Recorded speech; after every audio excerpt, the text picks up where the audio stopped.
gitu. Banyak yang begitu. Sambo, saudara, Sambo. Lah semua orang tahulah kasus Sambo itu.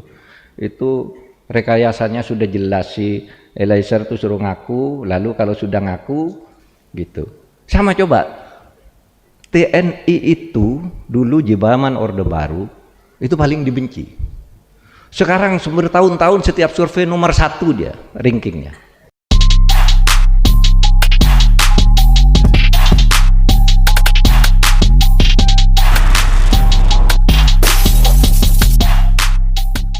Silakan Anda bertanya, dan pertanyaannya bukan informatif ya. Pertanyaannya banyak sekali nih. Saya ambil itu dulu 1, 2, 3, terus ini ya 4.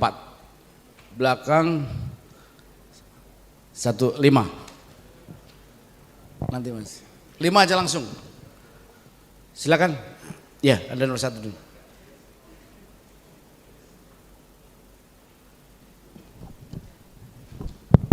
Cek. Bismillahirrahmanirrahim. Sebelumnya terima kasih kesempatannya Pak Ari. Kami di sini tidak meragukan kontribusi Pak Mahfud dalam pembangunan hukum dan politik pada sistem demokrasi di Indonesia. Dari kasus cicak lawan buaya hingga terakhir kasus Sambo, Pak Mahfud. Namun saya yang mungkin mewakili banyak rekan-rekan mahasiswa di sini sedikit merasa gundah ketika Pak Mahfud masuk ke dalam lingkaran pemerintahan. Kesan yang saya atau kami tangkap adalah Bapak membiarkan terjadinya pelemahan di Komisi Pemberantasan Korupsi atau KPK, dan ada fakta serta kesan KPK sekarang ini menjadi alat penguasa untuk menjerat lawan-lawan politik penguasa. Seperti contohnya Bapak ada kasus e-formula Anies Baswedan, perpanjangan masa jabatan komisioner KPK, tidak lolosnya tes wawasan kebangsaan pegawai KPK yang lalu dan sebagainya. Bagaimana argumentasi Bapak menanggapi kesan adanya pelemahan di KPK untuk selanjutnya menjadikan KPK sebagai alat penguasa? Adakah keinginan Bapak sendiri untuk memperkuat KPK seperti dulu? Sekian, terima kasih. Namamu siapa? Fakultas apa Mas tadi? Sebelumnya perkenalkan, nama saya Bintang Wijaya dari Fakultas Teknologi Pertanian, Prodi Teknologi Pangan dan Hasil Pertanian. Oke. Ya. Perempuan.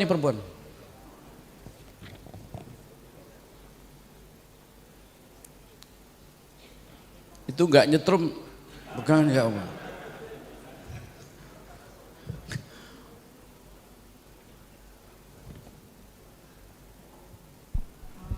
Ya. Ya, terima kasih atas kesempatannya. Perkenalkan, saya Nabila Aulia Rahma dari Magister Hukum Kenegaraan UGM. Saya izin bertanya kepada Prof. Mahfud mengenai bagaimana ya sejauh ini pandangan Bapak mengenai kualitas demokrasi kita gitu. Mengingat saat ini para pakar sudah banyak menganggap bahwa Indonesia ini sedang mengalami gejala autokratik legalisme gitu. Di mana hukum saat ini hanya menjadi legitimasi bagi penguasa untuk menjalankan kekuasaan gitu. Akhirnya produk hukum yang dikeluarkan itu tidak mencerminkan kehendak rakyat, dan itu terlihat jelas ya secara terang-terangan gitu, seperti UU Cipta Kerja, Undang-Undang Minerba, bahkan terbaru Undang-Undang IKN sekitar 2 hari yang lalu gitu. Nah, ini kanal seperti apa yang masyarakat bisa untuk memperjuangkan hak-haknya gitu, mengingat kanal hukum pun sudah tidak bisa berfungsi gitu dengan adanya industri hukum, bahkan kooptasi di tubuh MK gitu. Aduh, saya mau nangis. Bentar, maaf grogi. Jadi kira-kira saya mohon tanggapan dari Bapak gitu untuk mengatasi hal ini, karena menurut saya ini beda dengan zaman dulu Orde Baru gitu, karena kerusakannya begitu sistemik gitu, bahkan mulai dari produk hukumnya gitu. Jadi akhirnya di tataran implementasi muncul problem yang benar-benar sulit untuk mencari jalan keluar secara hukum gitu. Terima kasih. Wassalamualaikum warahmatullahi wabarakatuh. Itu sudah ditanyakan di kelas belum sama dosennya di Fakultas Hukum? Sudah Pak Paripurno, sudah? Oh, Prof. Parip ya, belum nanya. Oke. Sudah duduk, nanti biar dijawab Pak. Oh oke, terima Sudah. kasih. Oke, belakang dulu setelah itu. 3. Mas, oh ya udah. Ini dulu sudah terlanjur berdiri. Baik, bismillah. Assalamualaikum warahmatullahi wabarakatuh. Salam. Terima kasih Prof. Mahfud atas pemaparannya. Izinkan saya bertanya. Jadi berbicara tentang hukum itu, kalau saya analogikan gitu Pak, itu membayangkan di hukum itu seperti wasit atau maaf, seperti permainan sepak bola gitu. Jadi ada wasitnya, dan wasit ini menurut saya kita analogikan seperti aparat penegak hukum. Jadi ada polisi, hakim, dan juga jaksa gitu. Kemudian menurut saya akar permasalahan dari permasalahan hukum itu kembali kepada wasit ataupun pelaku-pelaku dalam sistem demokrasi dan juga hukum. Nah, ujung tombaknya itu adalah ujung tombak terwujudnya keadilan dan kesetaraan hukum itu adalah wasit itu sendiri. Jika dalam pendidikan itu kan ada LPDP yang berinvestasi dengan dana abadi pendidikan untuk menyekolahkan sumber daya manusia keluar, yang akan kita panen beberapa tahun kemudian. Kemudian ada infrastruktur yang dibangun oleh Pak Jokowi, juga kita bangun jalan tol, transportasi, kereta api, itu juga kita panen beberapa tahun gitu. Kemudian kalau di dalam hukum dan juga demokrasi itu saya rasa akar permasalahannya itu adalah wasit ataupun pelaku itu sendiri gitu. Apakah ada ke depan itu ada transformasi di bidang dalam tanda kutip wasit-wasit atau pelaku yang kemudian bisa membawa transformasi hukum di Indonesia itu menjadi lebih baik? Misalnya kita masif sekolahkan hakim secara masif, dan nanti menghasilkan hakim-hakim yang boleh jadi seperti Pak Artijo Alkosar gitu. Kita bayangkan ada 100 Pak Artijo Alkosar dalam hakim itu luar biasa gitu. Kita bayangkan ada 100 Prof Mahfud yang ada di Indonesia itu akan mengubah sistem demokrasi dan juga hukum. Karena kalau kita kembali ke undang-undang yang buat adalah aktornya gitu. Jadi semua adalah wasit-wasit atau pelaku itu sendiri. Jadi apa perlu gitu pemerintah itu melakukan hal tersebut gitu Prof, untuk melakukan transformasi di bidang demokrasi dan juga hukum ke depan? Terima Namamu kasih. siapa Mas? Oh, saya Bagas dari Wantara, dari S1-nya Teknik Elektro, S2-nya MM, Mbak. Oke. Terima kasih. Terima kasih. Yang pakai topi, kemudian yang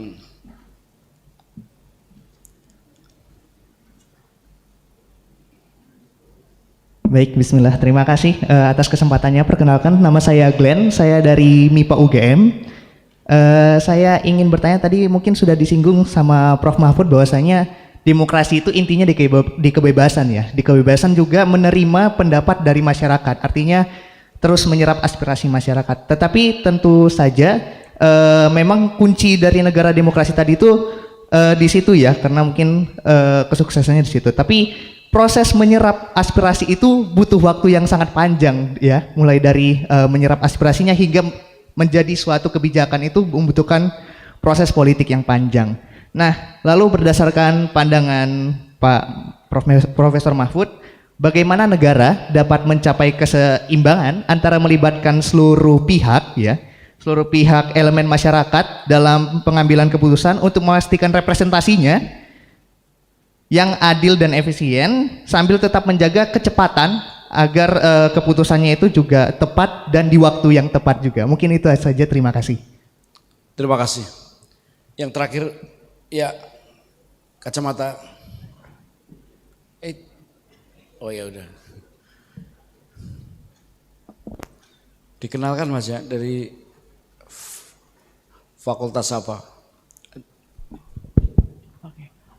Terima kasih atas kesempatannya. Perkenalkan, saya Tribuna Hekalia Wijaya dari Fakultas Hukum UGM angkatan tahun 2023. Jadi begini Pak, saya telah melakukan riset kecil. Ini sangat berkaitan dengan capaian hukum sebenarnya. Jadi ada pendapat yang disampaikan oleh Hakim Konstitusi, yaitu Pak Wahidudin Adams pada tahun 2022 kemarin. Beliau menyampaikan sebuah catatan yang mungkin cukup mencengangkan begitu Pak, bahwa dari hasil penelitian pada tahun 2018 menunjukkan bahwa ada sekitar 54,12% putusan MK tidak dipatuhi oleh lembaga negara. Lalu ada 5,5% saja yang dipatuhi sebagian. Lalu 22,01% tidak dipatuhi, serta banyak sekitar 20 atau 18,34% putusan yang belum diidentifikasi begitu Pak. Jadi ada cukup banyak sekali putusan MK yang tidak dilaksanakan atau tidak dipatuhi lembaga negara. Nah, lalu muncul sebuah pertanyaan Pak, apakah saat ini dibutuhkan sebuah lembaga eksekutorial untuk menekankan bahwa putusan MK harus dilakukan begitu Pak. Dan tadi di pertanyaan titipan dari Ibu di belakang saya, kan kita sini kan banyak sekali namanya berita mengenai kasus korupsi ya Pak ya. Nah, Pak Mahfud ini kan salah satu aktor ataupun tokoh yang cukup lantang menyuarakan hal tersebut apalagi di media sosial ataupun di Twitter dan lain-lain. Nah, apa yang membuat Pak Mahfud tidak takut atau gentar akan hal tersebut? Baiklah, terima kasih Pak.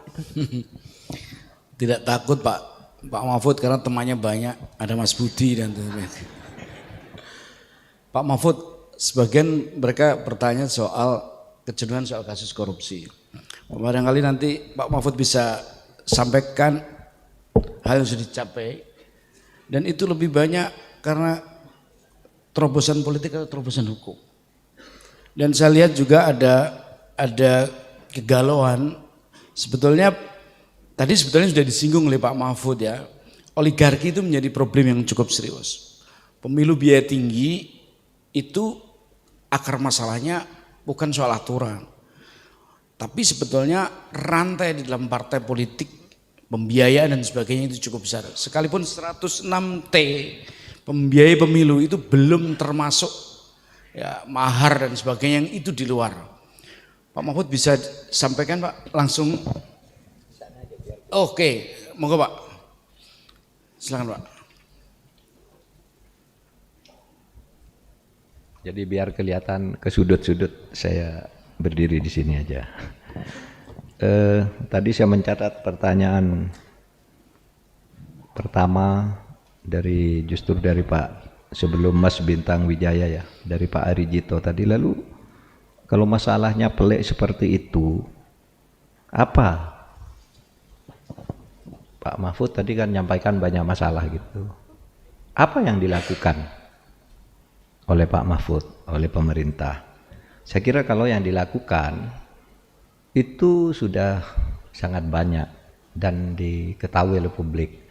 Cuma masalahnya jauh lebih banyak. Sehingga kalau saudara apa yang saya lakukan ya membongkar kasus-kasus itu. Tapi seberapa besar kekuatan Mahfud? Misalnya begini saudara.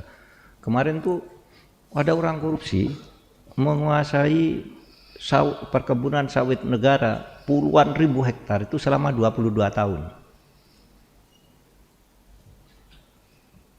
Minta hanya didenda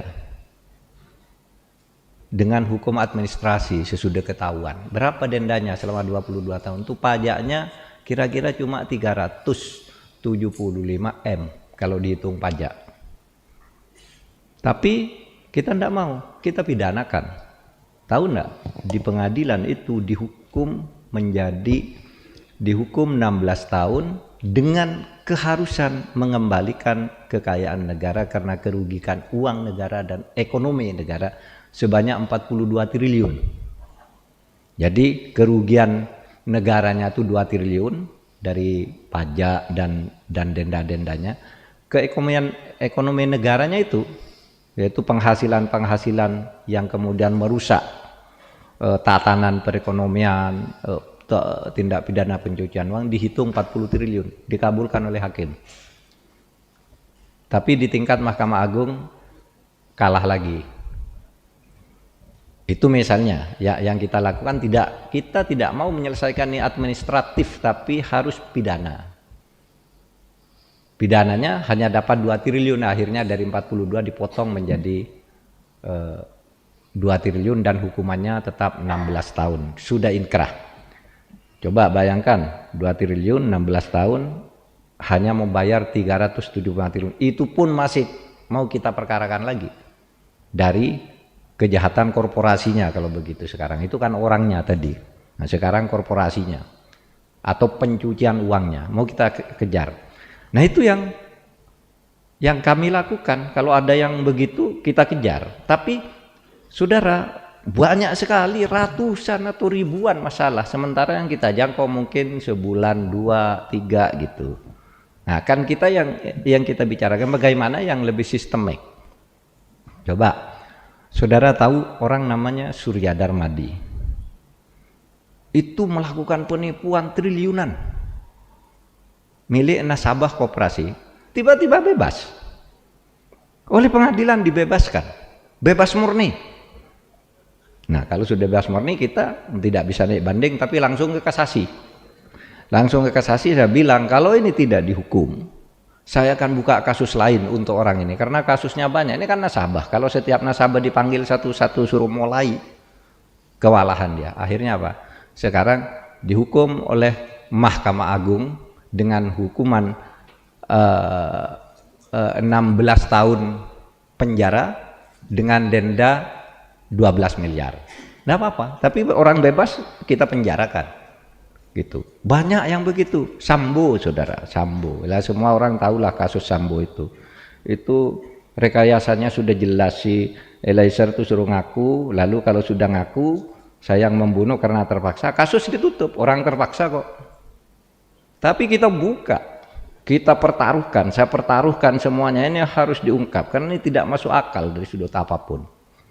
Sampai detik-detik terakhir masih tidak ngaku, sehingga akhirnya Eliezer coba didekati, akhirnya ngaku, buka semua, dan sampai sekarang. Dan yang lain-lain lah, kita banyak kerjakan, tapi kita kan tidak akan bicara kasus per kasus. Kalau kasus per kasus bisa seperti tadi yang nyebut Artijo, hebat Artijo, tapi apa dengan adanya Artijo lalu korupsi hilang? Enggak.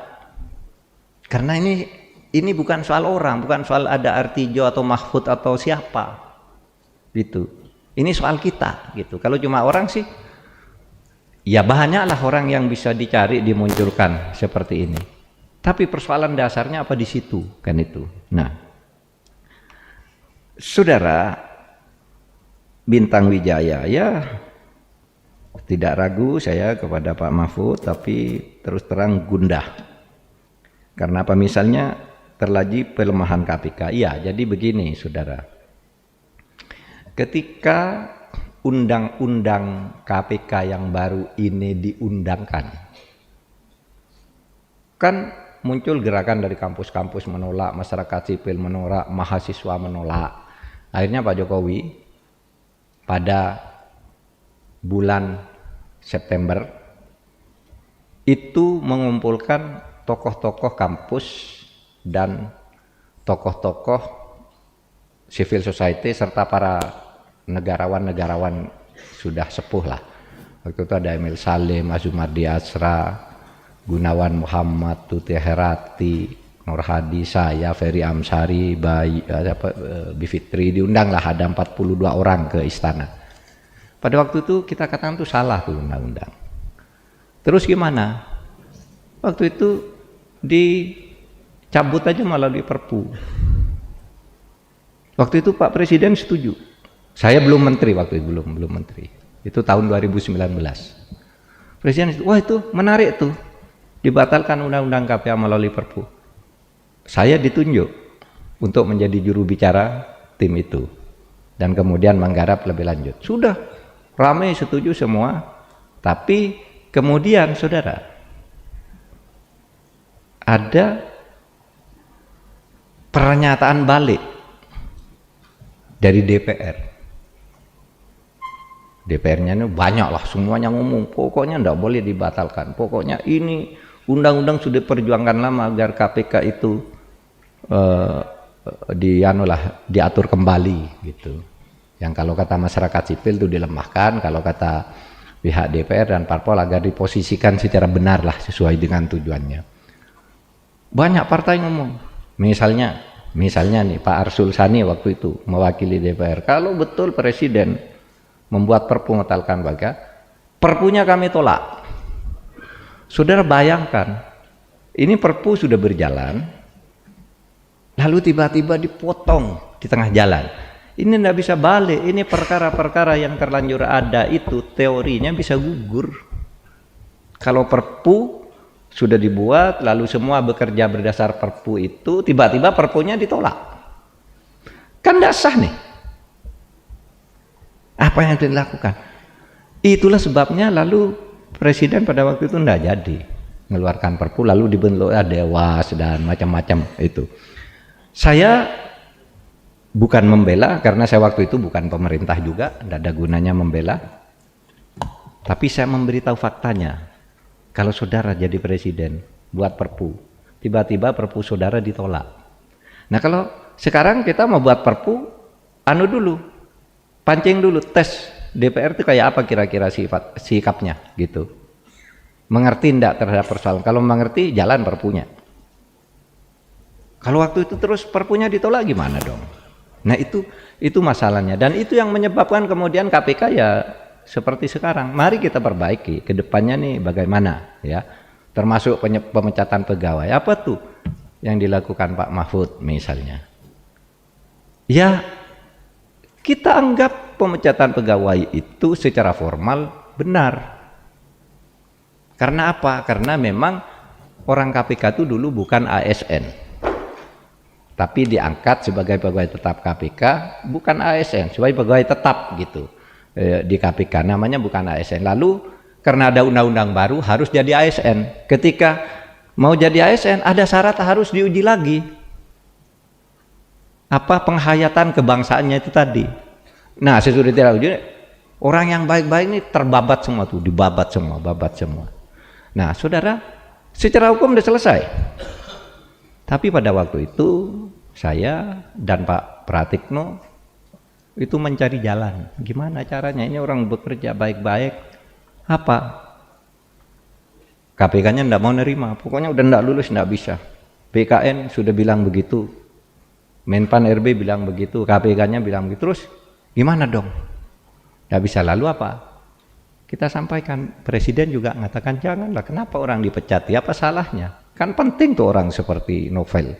Itu Pak Presiden bilang ke saya, kenapa sih dipecati orang seperti Novel itu penting biar ada yang takut gitu. Tapi prosedurnya sudah dipecat, tidak lulus, sehingga apa?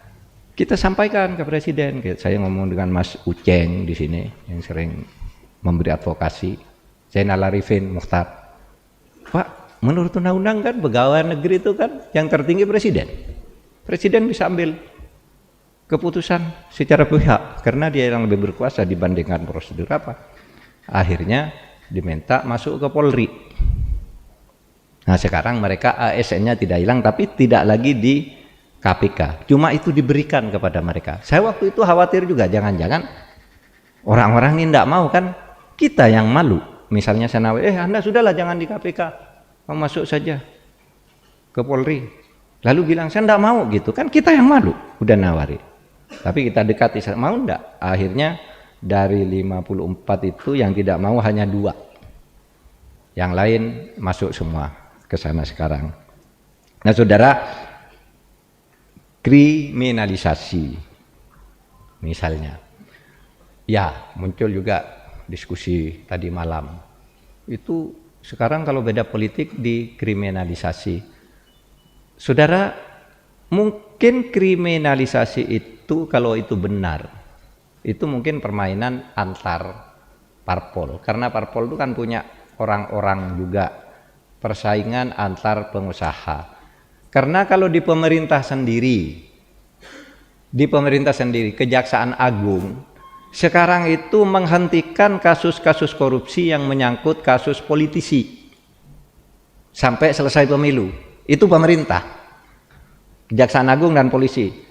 Jangan yang menyangkut menteri, punya politik, calon anggota DPR, DPRD, calon pilkada, semuanya kalau terlibat kasus korupsi dihentikan dulu, ditunda, bukan ditutup, ditunda sampai saat itu. Karena di dalam pengalaman mau pemilu ada orang tidak salah dilaporkan lalu pencalonannya batal di berbagai daerah. Sekarang hentikan dulu. Nah yang KPK ini terus jalan. Tadi malam ada, saya refer tadi malam, karena tadi malam ada yang bilang gitu juga, tetapi Pak Rimawan dari UGM bilang, sebenarnya enggak juga loh. Orang yang katanya dikriminalisasi itu memang betul-betul terbukti kriminal dia. Bukan dikriminalisasi, memang kriminal sendiri. Nyatanya terbukti juga, misalnya menteri, ya gitu. Kalau formula kan enggak.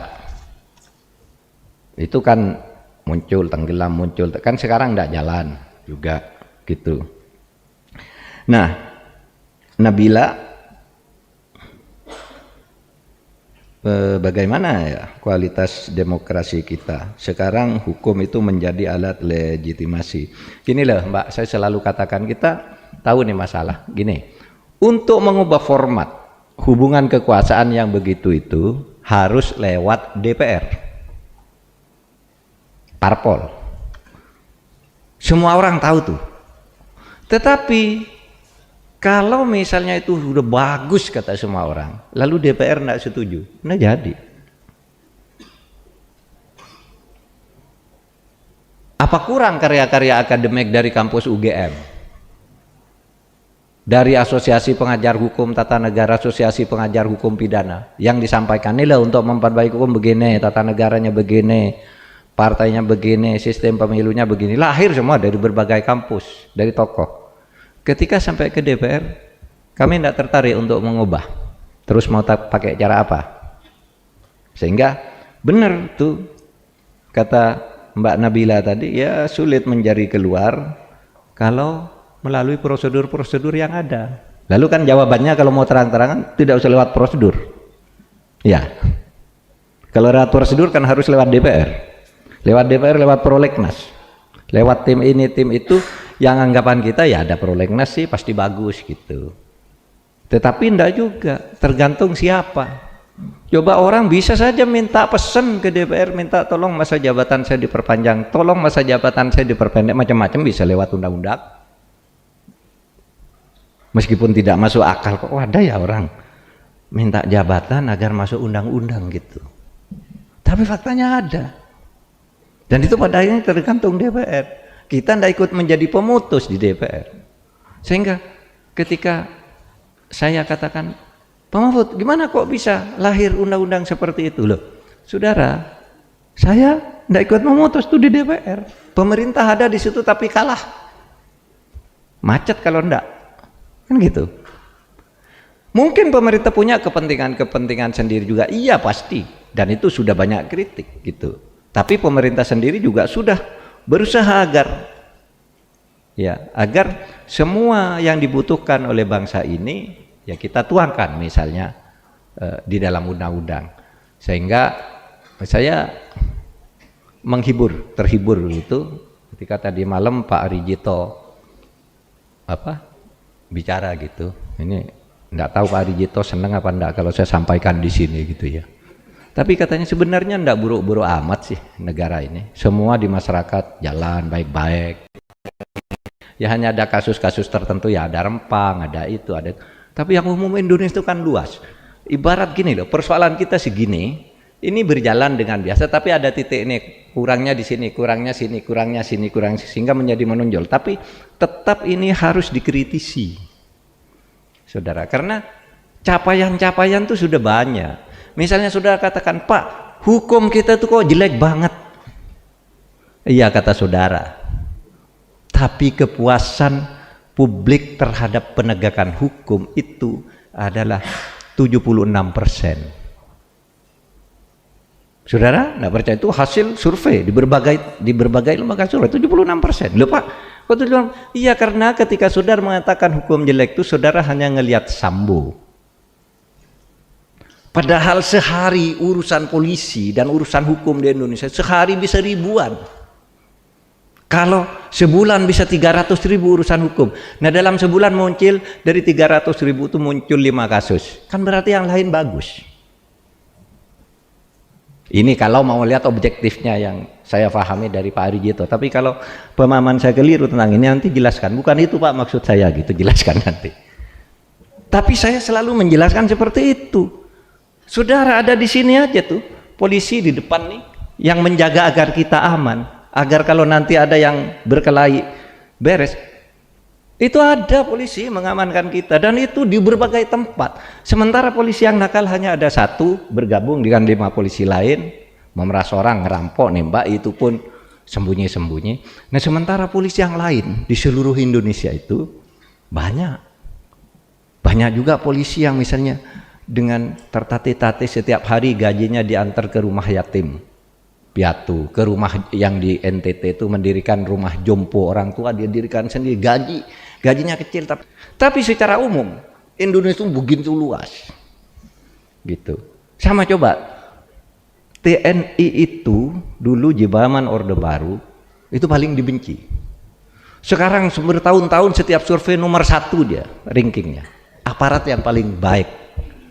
Saudara, jangan bayangkan saudara, sebelum tahun 98, seorang Mahfud, seorang rektor, ibu bisa duduk dengan seorang legend di sampingnya. Nggak ada. Dulu kelasnya kopral. Sekarang seorang legend bisa bersama saya tuh, bintang 2, bintang 1 ikut. Karena sekarang TNI itu sudah jauh memposisikan diri ke proses yang lebih demokratis.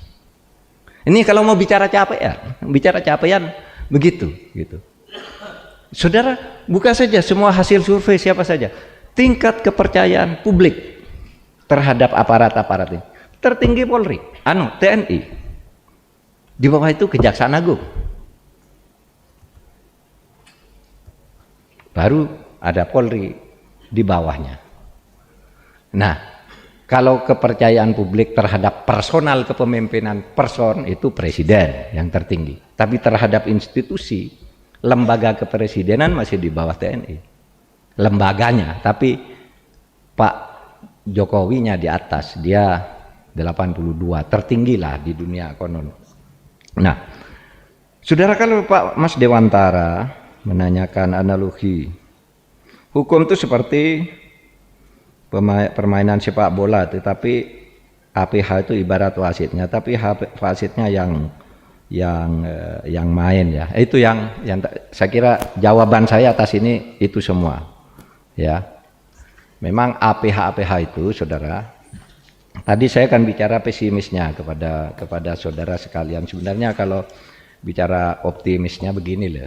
Saya selalu bercerita begini.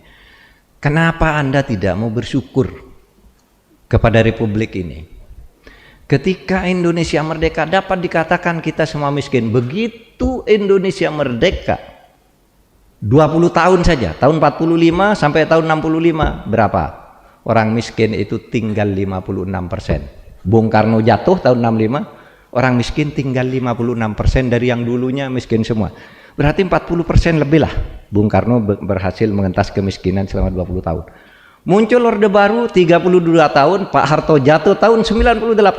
Berapa sisa orang miskin? Tinggal 18%. Kan maju nih, capaian nih. Ini angka statistik.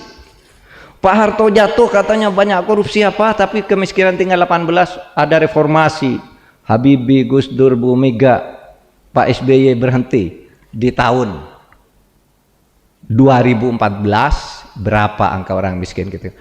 11,7%, turun lagi. Pak Jokowi memerintah satu periode tinggal 9,3%. Periode sampai 2019.